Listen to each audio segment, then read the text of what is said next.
Afternoon student. आइए start करते हैं हम अपना topic business correspondence and reporting के साथ, जो हमने लास्ट क्लास जहां पे हमने छोड़ा था। बेटा हमने स्टार्ट किया था बीसीआर में communication chapter, right. Communication chapter में आपका हमने जब स्टार्ट किया तो उसमें हमने यही देखा कि कम्युनिकेशन होता क्या है। कम्युनिकेशन का एक बेसिकली क्या है, when you are exchanging the ideas, facts, expressions, emotions with another person, or when you want to convey your message to another person, right। तो हम क्या करते हैं, हम कम्युनिकेशन का यूज करते हैं। फिर हमने उससे कुछ प्रोसेस, उससे कुछ इंपॉर्टेंस, ओके, देन उसके difference in general English and business English भी समझा था, ठीक है। And we have started with the forms of communication which is types of communication. Types of communication में बेटा हमने देखा था कि हमारा verbal, non verbal and visual communication होता है। एंड वो जो होते हैं हमारे स्टाइल्स ऑफ कम्युनिकेशन, वो आपके होते हैं based on communication networks, okay. Then second form था हमारा based on purpose and style. तो based on purpose and style में हमारा था formal and informal communication, in which in the last class we have discussed the formal communication. In this class we will discuss informal communication. Formal communication में बेटा हमने समझा था horizontal communication होता है, वर्टिकल कम्युनिकेशन होता है एंड हमारा डायगोनल कम्युनिकेशन होता है, ओके। अच्छा, अब इनफॉर्मल कम्युनिकेशन स्टार्ट करने से पहले अगर हम थोड़ा सा रिकॉल करें फॉर्मल कम्युनिकेशन को, तो वो बस हमारा इतना सा बात था बेटा कि फॉर्मल कम्युनिकेशन जो होता है वो बहुत फॉर्मली होता है बिटवीन दी हायर ऑफिशियल्स, जहां पे आपको proper lines of authority maintain करके रखनी है, फिक्स लाइंस ऑफ कम्युनिकेशन होता है, हायरार्की होती है कि कम्युनिकेशन इस पर्सन से इस पर्सन के थ्रू होगा, इस पर्सन से फिर तीसरे पर्सन के थ्रू होगा, and in this way the messages will pass on to the last person involved in the process of communication, okay. तो ये था हमारा फॉर्मल कम्युनिकेशन जहां पे proper rules and regulations follow होंगे। Now next start with the informal communication. तो चलिए start करते हैं समझना इनफॉर्मल कम्युनिकेशन को। इनफॉर्मल कम्युनिकेशन, यहाँ पे कुछ पॉइंट्स हैं जो आपको ध्यान में रखने हैं, ठीक है। आप इसको नोट कीजिए, ओके। 3 से 4 पॉइंट हैं, वैसे कोई खास इतना टफ नहीं है इनफॉर्मल कम्युनिकेशन। क्वेश्चन कैसे भी बना दिया जाए आप इनफॉर्मल कम्युनिकेशन का आंसर आराम से दे देते हैं। सबसे पहली बात तो इंपॉर्टेंट ध्यान रखनी है कि इनफॉर्मल कम्युनिकेशन का दूसरा नाम क्या है। तो बेटा as it is written here, informal communication को हम ग्रेप वाइन के नाम से भी जानते हैं, ठीक है। ग्रेप वाइन मतलब अंगूर का गुच्छा जो कभी भी किधर भी फैल सकता है, ठीक है। तो उसी तरीके से आपका इनफॉर्मल कम्युनिकेशन होता है जिसका कोई फिक्स्ड लाइन नहीं होता, ठीक है। ये कहीं पे भी किसी के थ्रू भी फैल सकता है। तो इसी तरीके से इनफॉर्मल कम्युनिकेशन जब हम यूज करते हैं तो हमें ये बात ध्यान में रखने की जरूरत बिल्कुल भी नहीं है कि हमें fix lines of authority follow करनी पड़ेगी। यहाँ पे जो मैसेजेस हैं वो पर्टिकुलरली और रैंडमली किसी भी पर्सन के थ्रू यहाँ पे पास ऑन की जा सकती है। इट इज नॉट नेसेसरी कि आप अपनी बात जाके इसी पर्टिकुलर अथॉरिटी को जाके बताओ और वो इस बात को तीसरे पर्सन को कन्वे करे। इनफॉर्मल कम्युनिकेशन में हम रैंडमली कहीं भी चले जाते हैं, कहीं भी किसी के केबिन में चले गए, कोई भी बात बोल दी, ओके। और उसके बाद वो बात को फिर बस फैल रहा है, कहां तक जा रहा है, उसका एंड कहां पे है, वी डोंट नो। एंड इसीलिए इनफॉर्मल कम्युनिकेशन के जितने एडवांटेजेस हैं उतने ज्यादा से ज्यादा तो इसके डिसएडवांटेजेस होते हैं, ठीक है। अगर हम इसके एडवांटेजेस की बात करें तो बेटा सबसे पहला क्या है जो आपके थर्ड पॉइंट में यहाँ रिफ्लेक्ट हो रहा है, थर्ड एंड फोर्थ पॉइंट में, informal communication is much better for satisfying the social needs of people. Social needs मतलब क्या, आप कहीं भी रहते हैं तो आपके अपने नीड्स होते हैं, नीड्स जैसे बेसिक सर्वाइवल नीड्स, खाना पीना कपड़ा मकान सब जरूरत, ठीक है। उसी तरीके से सोशल नीड्स होते हैं। सोशल नीड्स मतलब जब आप किसी सोसाइटी में रहते हो या एनवायरनमेंट में रहते हो, वहां के लोगों से बातचीत करते हो ताकि आपका मन बहल सके, कल को कोई प्रॉब्लम आए तो उसका सोल्यूशन आप किसी से डिस्कस कर सको। या लोग कहते हैं ना हमारे फ्रेंड्स रिलेटिव्स आसपास होने चाहिए सो दैट कि कभी कोई अच्छी बात हुई तो हम उनसे शेयर कर सके, हैप्पी और सैड मोमेंट्स दोनों में हम साथ में रहें, ठीक है। तो सिमिलरली इनफॉर्मल कम्युनिकेशन इसीलिए होता है कि वर्क प्लेस पे भी जब आपको अर्ज हो रही है कि आप किसी से बातचीत करो, अब आपका काम में मन नहीं लग रहा है, कोई प्रॉब्लम आप फेस कर रहे हो तो आप अपने फ्रेंड्स वगैरह, अपने कलीग से बात कर सकते हो। इसके लिए आपको किसी की परमिशन की जरूरत नहीं है, कोई भी टाइमिंग देखने की जरूरत नहीं है। तो इस तरीके से ये बहुत ही बड़ा बेनिफिट हमें मिलता है जब हमारा माइंड काम नहीं कर रहा होता है एट द वर्क प्लेस। ठीक है। डिसएडवांटेजेस क्या हो सकता है बेटा इसका, जब आप कोई proper lines and authority follow नहीं कर रहे हैं, आप fix lines of communication follow नहीं कर रहे, आप रूल्स एंड रेगुलेशंस को फॉलो नहीं कर रहे, तो देयर इज हाई चांसेस कि र्यूमर्स फैल सकते हैं ऑर्गेनाइजेशन में। Now what is rumours? Rumours होते हैं ये आपके, जो आप बोलते हैं ना कि कुछ अफवाहें फैल रही हैं, तो अफवाह जो है वो बहुत ज्यादा फैलता है बाय इनफॉर्मल कम्युनिकेशन, क्योंकि हमें नहीं पता कौन किसके पास जाके क्या बात कर रहा है।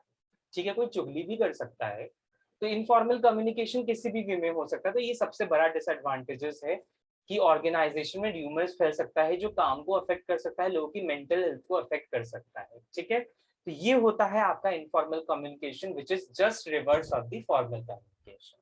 आई होप ये आप सबको क्लियर होगा। ठीक है, इस पॉइंट्स को ध्यान में रखेंगे। ठीक है, आगे बढ़ते हैं बेटा। आगे का जो टॉपिक है वो है हमारा नेटवर्क्स एंड कम्युनिकेशन। जब भी आप कम्युनिकेशन को करें तो आप अपने नेटवर्क्स को ध्यान में रखें। नेटवर्क्स ऑफ कम्युनिकेशन में क्या है कि कुछ आपको प्रॉपर पैटर्न फॉलो करना पड़ेगा। जैसे यहाँ पे 4 से 5 पैटर्न भी रखे हैं: vertical network, circuit network, chain network, wheel and spoke network and star network. आइए एक एक करके डिस्कस करते हैं क्या होता है ये नेटवर्क। ठीक है, बहुत सिंपल है, ध्यान बना के रखें, समझ में आएगा। ठीक है, and exam point of view से भी बेटा बहुत इंपॉर्टेंट है। चलिए उठाते हैं अपना पहला वर्टिकल नेटवर्क। वर्टिकल नेटवर्क जैसे बेटा हमने लास्ट क्लास में समझा था, vertical communication in the formal communication, ये वैसा ही है। वर्टिकल नेटवर्क जैसा कि आप डायग्राम भी देख रहे हो, पर्सन यहाँ पे कम्युनिकेट कर रहा है जो एक ऊपर लेवल पे बैठा है, और दूसरा एक जो बैठा है वो नीचे लेवल पे बैठा है। तो सबसे पहली बात हमने क्या समझी, वर्टिकल नेटवर्क में जो पर्सन इन्वॉल्व हैं वो सुपीरियर और सबॉर्डिनेट्स हैं।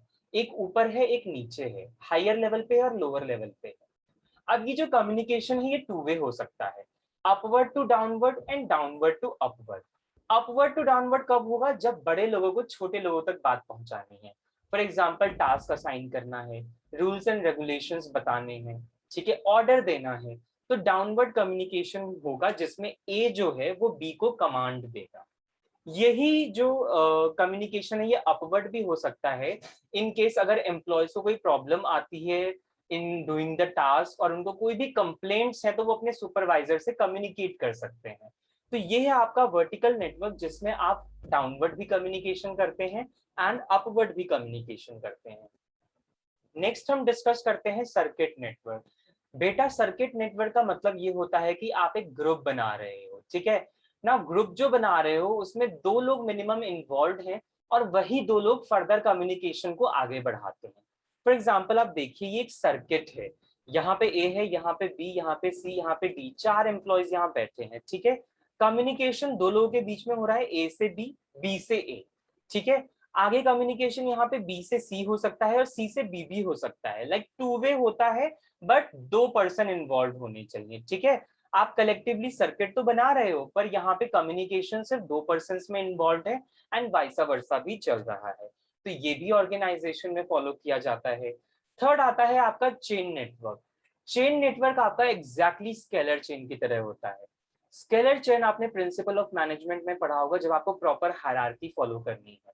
प्रॉपर हायरार्की मतलब क्या? सपोज कीजिए ये एक ऊपर जो पर्सन बैठा है ये सुपीरियर है और इस साइड इसका एक डिपार्टमेंट है और इस साइड इसके दूसरा डिपार्टमेंट है। इस डिपार्टमेंट में भी 3 लोग हैं एंड इस डिपार्टमेंट में भी 3 लोग हैं। Suppose this is sales department और ये वाला साइड जो है वो है परचेज डिपार्टमेंट। ठीक है, अब अगर यहाँ पे कम्युनिकेशन होगा तो कैसे होगा? वो ऐसे होगा बेटा, सुपरवाइजर जो है वो टास्क असाइन करेगा इन बोथ द डिपार्टमेंट, वो बी को भी देगा वो ई को भी देगा टास्क। ठीक है, बी जो है वो फर्दर सी को पास ऑन करेगा एंड सी डी को, ई वाला एफ को करेगा, एफ वाला जी को करेगा। नाउ ये तो था डाउनवर्ड। अगर अपवर्ड कम्युनिकेट करना हुआ तो जी वाला ई एफ के पास जाएगा, एफ वाला ई के पास, एंड फाइनली ई से ए तक बात आएगी। एंड सिमिलरली इसमें भी ऐसा ही होगा। तो यहाँ पे क्या है, एक प्रॉपर चेन है जो हमें नहीं तोड़ना है, चाहे हम अपवर्ड कम्युनिकेशन करें एंड चाहे हम डाउनवर्ड कम्युनिकेशन करें। ठीक है, ये चीज आपको ध्यान रखना है। आगे आते हैं व्हील एंड स्पोक नेटवर्क। ठीक है, व्हील एंड स्पोक नेटवर्क पे एक अथराइज्ड है, पोलराइज्ड कम्युनिकेशन है, एक के ऊपर ही सब कुछ फोकस है, एक पर्टिकुलर पर्सन सब पे फोकस कर रहा है। सपोज एक ही बॉस है और एक ही बॉस अपने अंडर जितने भी बॉस सबऑर्डिनेट्स हैं वो सबको कमांड दे रहा है, सबको कंट्रोल कर रहा है, रादर देन किसी ग्रुप को अपॉइंट कर देने की बजाय, रादर देन किसी मैनेजर्स को अपॉइंट कर देने की बजाय। तो जैसे यहाँ पे आपका ए है, ए बी से भी कम्युनिकेट कर रहा है, सी से भी, ई से भी और डी से भी, और ये अपने एम्प्लॉयज को बोलता है सबऑर्डिनेट्स को कि अगर तुम्हें कोई प्रॉब्लम है तो मेरे से आके बात करो, आपस में बात नहीं हो। जैसे स्कूल में हमने देखा होगा क्लासरूम एनवायरनमेंट क्या होता है, टीचर कोई काम देती है, बच्चे काम करते हैं और टीचर बोलते हैं बेटा अगर कोई भी प्रॉब्लम हुई तो तुम लोग मुझसे बात करोगे, तुम लोग मुझसे कांटेक्ट करोगे, आपस में बातचीत नहीं होनी चाहिए सो दैट डिसिप्लिन मेंटेन रहे। तो यहाँ पे भी यही बात है, अगर कोई भी प्रॉब्लम है तो सबऑर्डिनेट डायरेक्टली सुपीरियर के पास जाएगा, आपस में कनेक्शन नहीं होगा इनका। This is the wheel and spoke network. And last is star network, जहां पे जितने भी पर्सन बेटा आप इन्वॉल्व कर लो सबका कम्युनिकेशन इसमें हो सकता है, बिकॉज दिस इज स्टार। ठीक है, फॉर एग्जाम्पल यहाँ पे 5 लोग इन्वॉल्व हैं, ए बी से कम्युनिकेट कर रहा है, बी ए से कम्युनिकेट कर रहा है, बी सी से, सी ए से, सिमिलरली डी सी से, डी सी डी से, एंड ई डी से, एंड डी ई से, ए ई से, एंड ई ए से। ठीक है, बट ऐसा नहीं है ए वाला इससे बात नहीं कर सकता या ए वाला इससे बात नहीं कर सकता। सिमिलरली ई वाला बी से भी बात कर सकता है और ई वाला सी डी से भी बात कर सकता है, सी भी जो है वो ई से भी बात कर सकता है और ए से भी बात कर सकता है। तो ये है हमारा स्टार नेटवर्क, जहां पे हम एक स्टार बना लेते हैं और इसमें जितने भी आपके पार्टिसिपेंट्स छूटते नहीं हैं, सब एक दूसरे से कांटेक्ट कर सकते हैं। ठीक है, तो ये होता है आपका स्टार नेटवर्क बेटा। उसके बाद आगे बढ़ते हैं। Next is characteristics of effective communication. ये पेपर में क्वेश्चन आता है बेटा, आपको पूछा है कि कम्युनिकेशन को अच्छा बनाने के लिए क्या क्या खास विशेषताएं हैं जो हमें अडॉप्ट करनी चाहिए। ठीक है, तो यही कुछ 8 विशेषताएं हैं जो आपको ध्यान में रखना है। पहला है आपका क्लैरिटी, एकदम सही बात है, जो भी आप कम्युनिकेशन प्रोवाइड करवा रहे हो, कन्वे कर रहे हो, एकदम क्लियर होना चाहिए, उसमें किसी भी तरीके का मिसकंसेप्शन नहीं होना चाहिए, ठीक है, कंफ्यूजन नहीं होना चाहिए। Second is conciseness. कंसाइजनेस का मतलब होता है बेटा ब्रीफनेस। ब्रीफनेस मतलब जहां पे आप कम शब्दों में ज्यादा बात बोल जाओ, तो मैसेज भी ज्यादा बड़े नहीं होने चाहिए। कॉन्क्रीटनेस, कॉन्क्रीटनेस का मतलब होता है मूल रूप से या समागम जो होता है ना, तरीके से कि आपने सब कुछ इंक्लूड किया है, कंक्रीट है आपका मैसेज, सब इंपॉर्टेंट बातें उसमें लिखी गई हैं। कोहेरेंस का मतलब है जो भी इंपॉर्टेंट बातें आपने लिखी हैं इन द कंक्रीटनेस, ठीक है, वो सब एक ऑर्डर में है, क्योंकि जब भी हम मैसेज टाइप करते हैं तो उसका एक ऑर्डर होता है। ठीक है, जैसे मीटिंग का हमें टाइप करना है, एक बेसिकली कम्युनिकेशन देना है, मीटिंग का वो डिसाइड करना है, मैसेज टाइप करना है, तो हमें उसमें लिखना पड़ेगा this this and this, venue ये रहेगा, टाइम ये रहेगा, डेट ये रहेगी, प्लेस ये रहेगा, मैटर्स ये रहेंगे।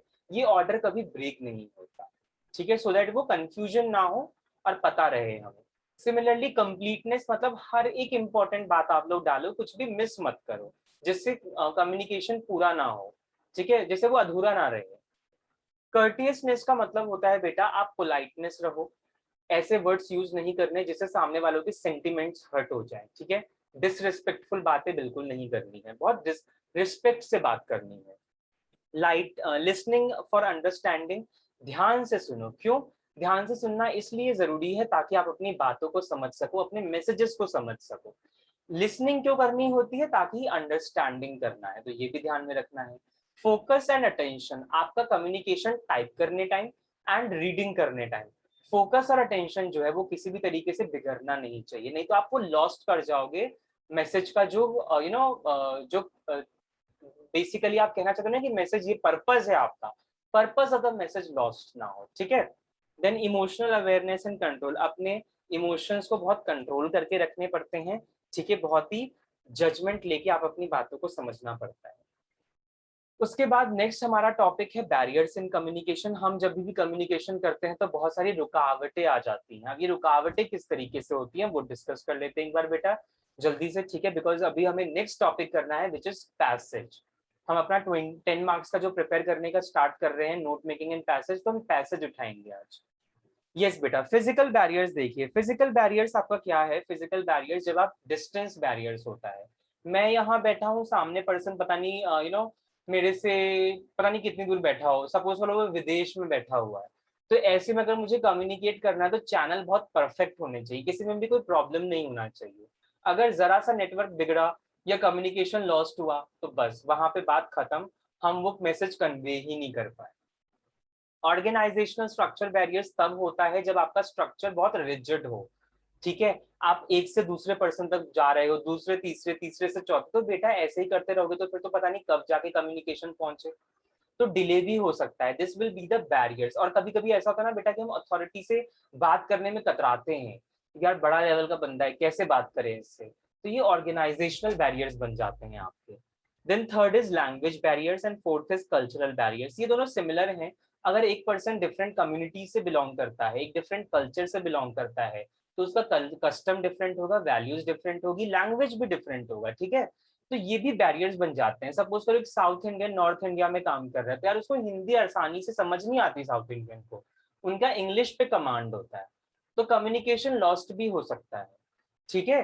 तो लैंग्वेज और कल्चर भी बैरियर्स बन जाते हैं। आप एक दूसरे को कभी कभी पसंद नहीं करते बिकॉज वो दूसरी कम्युनिटी से बिलोंग करता है, बहुत ज्यादा होता है ये भेदभाव, है ना। तो यही सारी चीजें ध्यान में रखनी है जिसका हमें नहीं करना है use. Then fifth one is emotional barriers. Emotional barriers बहुत ध्यान रखते हैं आपको। कभी कभी क्या होता है, आप इमोशनल भी बैरियर बन जाते हैं, ठीक है। किसी ने कोई बात कह दी, आपको बुरी लग गई, आपका इमोशन वहीं पे सामने आ गया, तो फिर कैसे होगा बात, नहीं हो सकता ना फिर, ठीक है। आपको इमोशन को कंट्रोल करने पड़ते, लोगों की सुननी पड़ती है, तो कभी कभी लोगों को सुनाना भी पड़ता है, ठीक है। बुरा नहीं मानना है किसी बात का, इमोशंस को कंट्रोल करके रखो। एटीट्यूड बैरियर्स, बहुत लोग तो बात ही नहीं करना चाहते हैं, ईगोइस्टिक होते हैं, ठीक है। उनमें बहुत ही ज्यादा घमंड होता है, मैं इससे बात क्यों करूं, मेरे से नीचे लेवल का है, उसको वहां पे भेजो, वहां से बात करेगा, ठीक है।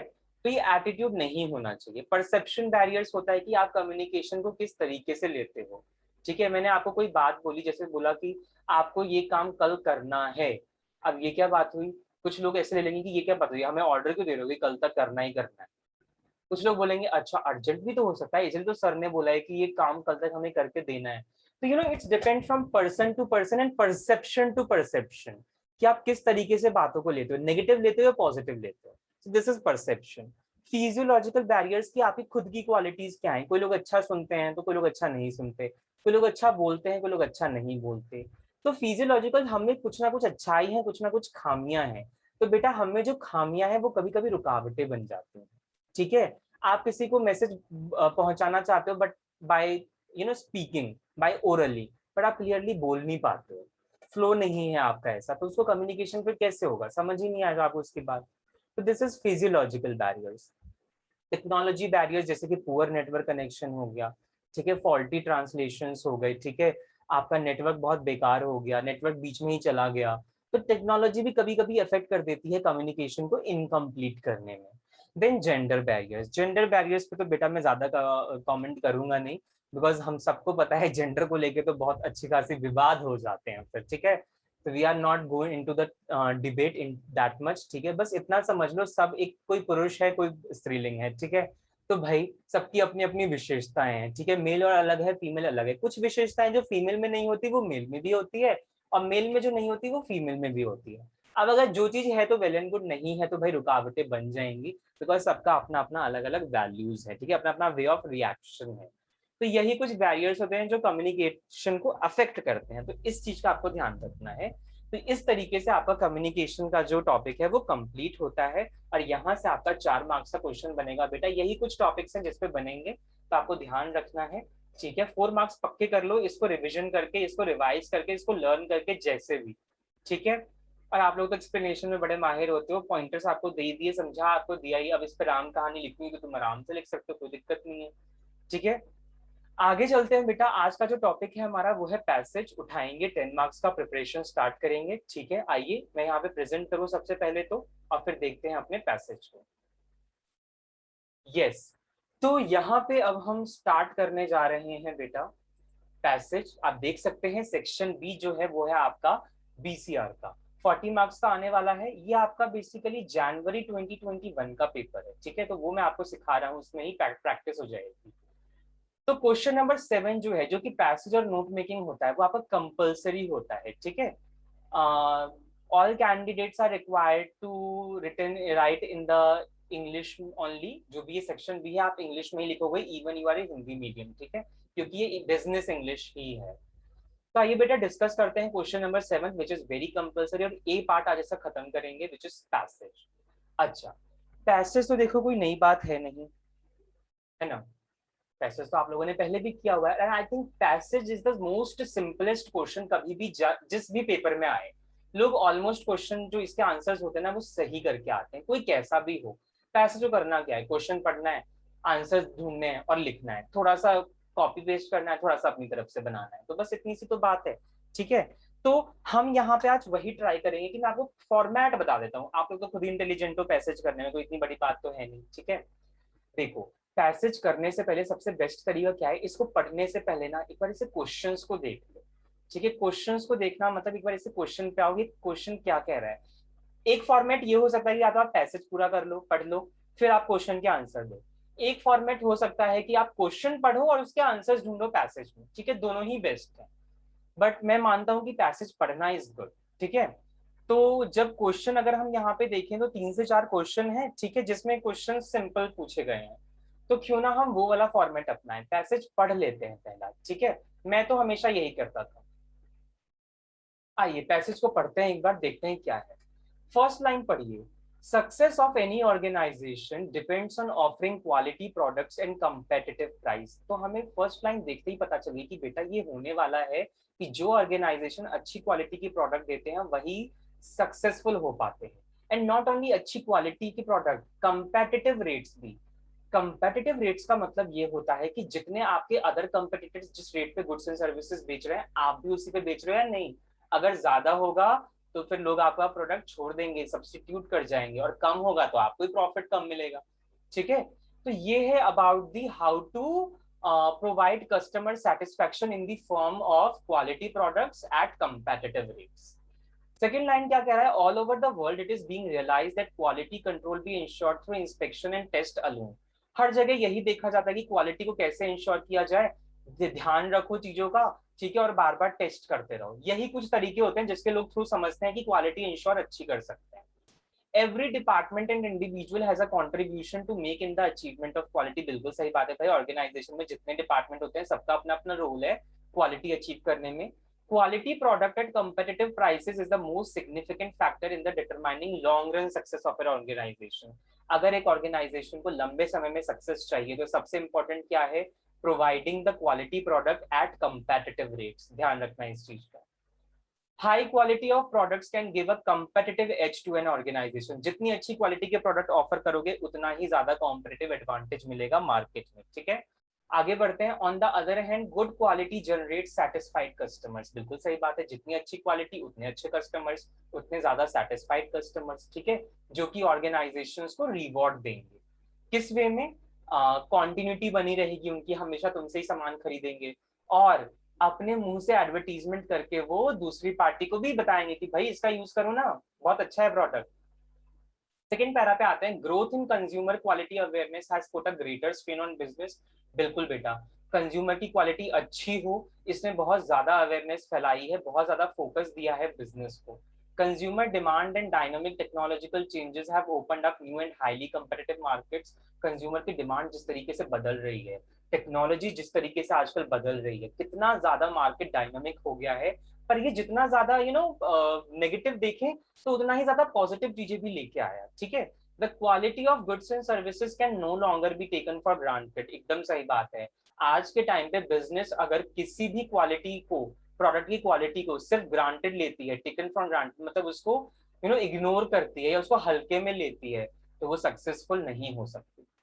आगे बढ़ते हैं। Rapid growth of service sector has also introduced new perceptions of quality management. Institutions such as the government, bank and hospitals do not produce tangible goods. आपको तो पता ही है, सर्विस मार्केट जो है वो लोग सर्विस देते हैं, वो लोग गुड्स एंड सर्विसेज तो प्रोड्यूस नहीं करते, बट जो वो सर्विस दे रहे हैं उसमें भी तो क्वालिटी होनी चाहिए। मैनेजमेंट हो गया, इंस्टीट्यूशंस हो गए, एजुकेशनल इंस्टीट्यूशंस या पब्लिक इंस्टीट्यूशंस या हॉस्पिटल्स हो गए, बैंकिंग हो गया, इनकी कस्टमर सर्विस जितनी अच्छी होगी उतना बेटर क्वालिटी इनका माना जाएगा, ठीक है। ये लोग गुड्स तो बेच नहीं रहे तो सर्विस बेच रहे हैं, तो बेटा सर्विस में भी क्वालिटी चाहिए। The interaction between employees and customers is much more critical in organisation. बिल्कुल सही बात है, एक ऑर्गेनाइजेशन में एम्प्लॉय का अपने कस्टमर के साथ इंटरेक्शन बहुत इंपॉर्टेंट है, बहुत नेसेसरी है। As a result, skills, attitudes, and training of service personnel affect the quality of services delivered. क्योंकि कम्युनिकेशन इंपॉर्टेंट है, तो कम्युनिकेशन किस तरीके से किया जाए ये भी इंपॉर्टेंट है। तो इसीलिए प्रॉपर स्किल्स होना चाहिए, एटीट्यूड्स होना चाहिए, ठीक है, और ट्रेनिंग दी जानी चाहिए ताकि वो बेटर हो अपने कस्टमर्स को अट्रैक्ट करने में, ठीक है। Information processing represents a large component of the work done by service organization and possess special quality consideration. Errors in computer billing, और अब देखो इसमें बता रखा है किस तरीके से एरर कर जाता है सर्विस सेक्टर में, क्वालिटी किस तरीके से बिगड़ती है जब आप कंप्यूटर बिलिंग में कोई एरर करो। एयरलाइन और होटल रिजल्ट्स वाले पुअर क्वालिटी दें, ठीक है, अच्छा रूम नहीं है, सफाई अच्छी नहीं है, मैनेजमेंट सर्विस अच्छी नहीं है, ठीक है, रूम सर्विस वाले अच्छे नहीं हैं, computer software and data input system बेकार है। तो मतलब यही कुछ बातें जो सर्विस सेक्टर वालों को ध्यान में रखना है, एरर्स नहीं दिखाने। Now, in view of the globalization of market, government has begun to realize that quality is essential to international trade and the national economy. बिल्कुल सही बात है, क्योंकि मार्केट इतना ज्यादा ग्लोबलाइज्ड हो चुका है, ओपन अप हो चुका है, कि गवर्नमेंट ने देखा कि आज के टाइम पे क्वालिटी अच्छी देना कितना इंपॉर्टेंट है, नेशनल मार्केट में भी और इंटरनेशनल मार्केट में भी, ठीक है। इसीलिए public purchasing authorities have been instructed to buy goods that conform to the quality standard. तभी कंज्यूमर्स को ये सिखाया गया है कि आज के टाइम पे आप जहां से भी गुड्स खरीदते हैं आप इंश्योर करें कि आप वो क्वालिटी उसकी बहुत अच्छी है, ठीक है। ये चीज आपका है पूरा पैसेज, किस तरीके से आपको अच्छी क्वालिटी दे हम कस्टमर को, सो दैट हमें इस तरीके से बेनिफिट मिले, ठीक है। ना क्वेश्चन पे आते हैं बेटा, 4 क्वेश्चन है, उस चीज का ध्यान रखना है। आओ मैंने यहाँ पे पहले ही लिख के रखे हैं आपके लिए, ठीक है, उसको देखते हैं। अब आपको क्या करना है, आप उसको बेसिकली जो है ये हमारा पीडीएफ, ठीक है, इसको मोबाइल में देखो, ठीक है, आपको ये सेंड कर दिया जाएगा। उस मोबाइल में आप लोग ये क्वेश्चंस रखो, ठीक है, और इसका आंसर हम लिखने की कोशिश करते हैं बेटा, ठीक है।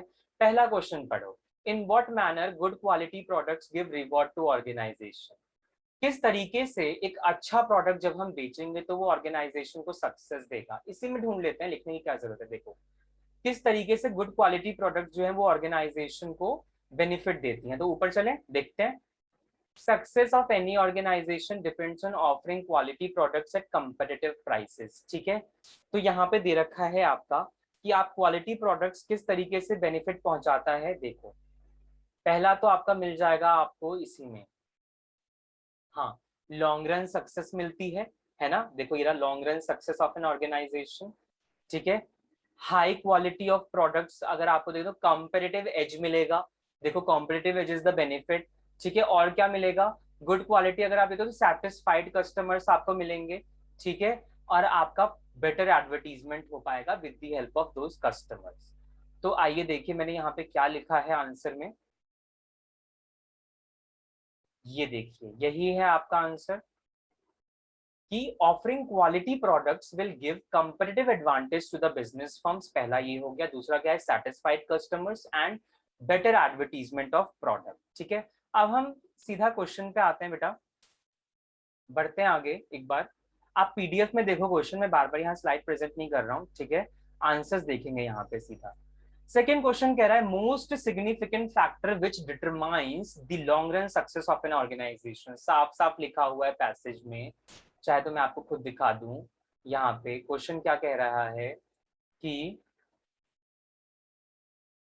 ये सबसे इंपॉर्टेंट फैक्टर क्या है जो ऑर्गेनाइजेशन को लॉन्ग रन सक्सेस देगा। तो बेटा ये तो हमने देख ही लिया है, सामने ही है, देखो अपना पैसेज का फर्स्ट पैराग्राफ 1 2 3 4 5th लाइन देखो, quality product at competitive price is the most significant factor in determining the long run success of an organisation. बस इतना सा ही आंसर लिख दो, 1 मार्क्स पूरे मिल जाएंगे, ठीक है।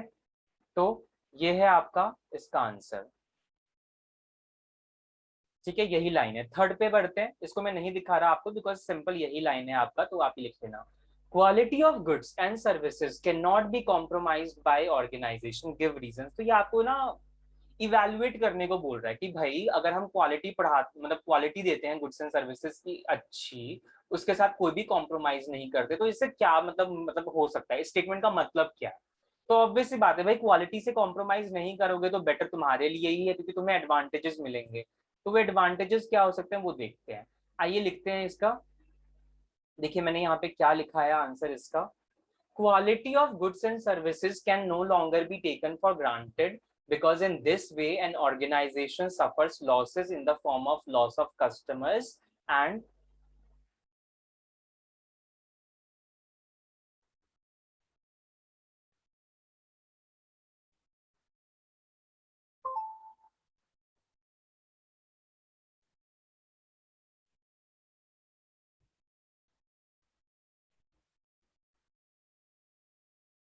yes we are that okay। तो क्वालिटी अगर आप कॉम्प्रोमाइज नहीं करते, ठीक है, तो कैन नॉट बी, मतलब ये आपको बता रहा है कैन नॉट बी कॉम्प्रोमाइज, नहीं किया जा सकता, ठीक है। तो गिव रीजंस दीजिए, नहीं किया जा सकता मतलब अगर आप करते हो तो देखो क्या क्या हो सकता है, और अगर आप नहीं करते तो क्या हो सकता है, वो तो हमने ऊपर ही देख लिया इन द फॉर्म ऑफ बेनिफिट्स। तो आप दोनों को मर्ज करके भी लिख सकते हो, ठीक है। वैसे तो दोनों को मर्ज करना ही इज वेरी इंपॉर्टेंट, ठीक है, ताकि उसमें दिख जाए कि अगर हम करेंगे तो क्या हो सकता है और नहीं करेंगे तो क्या बेनिफिट हमें मिल सकते हैं, ठीक है। तो आप इसका आंसर यहाँ पे देखिए। Quality of goods and services can no longer be taken for granted because in this way an organization suffers losses in the form of loss of customers और उसको कॉम्पिटिटिव डिसएडवांटेजेस भी हो जाते हैं कभी कभी, ठीक है। तो इस चीज का ध्यान रखना है कि ये ना हो। आगे बढ़ते हैं बेटा, समरी पूछी है हमें, ठीक है, देखते हैं यहाँ पे। यस, हमें यहाँ पे समरी पूछी गई है, right a summary of the above passage. तो बेटा ये तो सबसे सिंपल होता है, मैं लिखवाऊं ना लिखवाऊं आप लोग खुद भी लिख सकते हो, ठीक है। वैसे मैं यहाँ पे लिख के लेके आया हूँ आपके लिए, तो एक बार मैं आपको दिखाना चाहूंगा, ठीक है। अदरवाइज मैं चाहूंगा आप लोग खुद भी लिखिए, ठीक है। मैं दिखाता हूँ आपको एक बार ऊपर कैसे समरी लिख सकते हैं। समरी में क्या है, पैसेज को उठा लो ना, पैसेज थोड़ा सा खुद तरफ से खुद की वर्ड्स बना लो, ठीक है। लाइन ले लो पैसेज से, खुद से वर्ड्स चेंजेस कर दो, बन गया पैसेज का समरी, हो गया भाई। ये देखिए, ये रहा समरी। आप 80 टू 100 वर्ड्स में समरी लिखेंगे, एक पेज से ज्यादा नहीं होना चाहिए।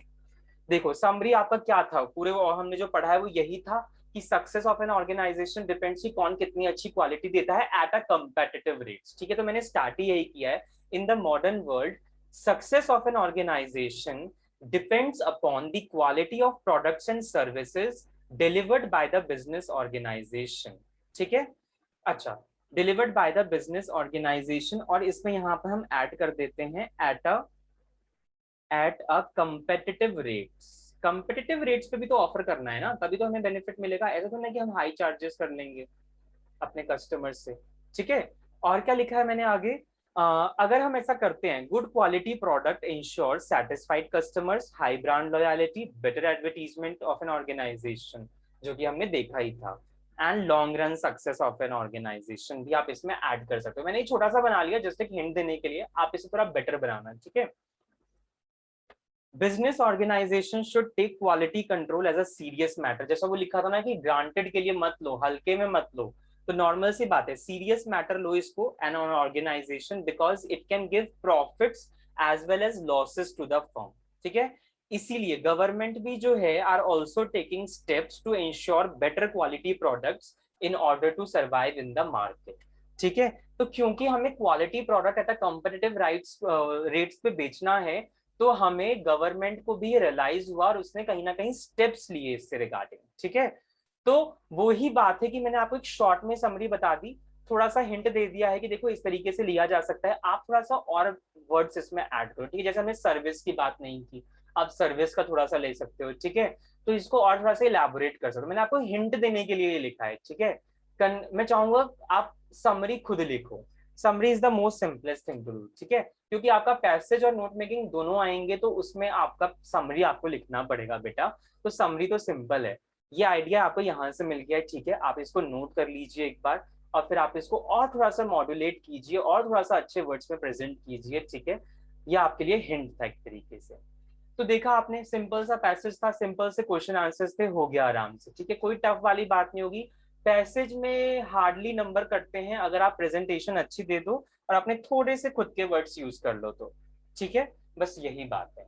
तो बेटा this is the passage. In the next class we will discuss our note making, जो कि इसी का पार्ट होगा, ठीक है। मैं आपको यहाँ पे दिखाता हूँ, बी पार्ट जो है आपका वो है आपका नोट मेकिंग इसका, क्वेश्चन नंबर 7 का, तो वो भी मैं आपको कराऊंगा, ठीक है, इन द नेक्स्ट पार्ट। तो हम ये पैसेज रीड करेंगे और उसके बेसिस पे नोट मेकिंग करेंगे, ठीक है। तो अभी आपको एक बार पैसेज देखना है, ठीक है, समरी खुद से एक बार अच्छे से लिखनी है बेटा, ठीक है। और आप कोशिश करिए जितने ज्यादा पैसेज सॉल्व करो उतना ज्यादा आपका प्रैक्टिस अच्छे से होगा, ठीक है। तो यहाँ पे अब हम विराम देना चाहेंगे आज की क्लास को बेटा, ठीक है। इतना आप लोगों ने समझा, सिंपल था, कोई टफ नहीं था, ठीक है, फेमिलियर थे आप लोग, इन सब कॉन्सेप्ट्स थे।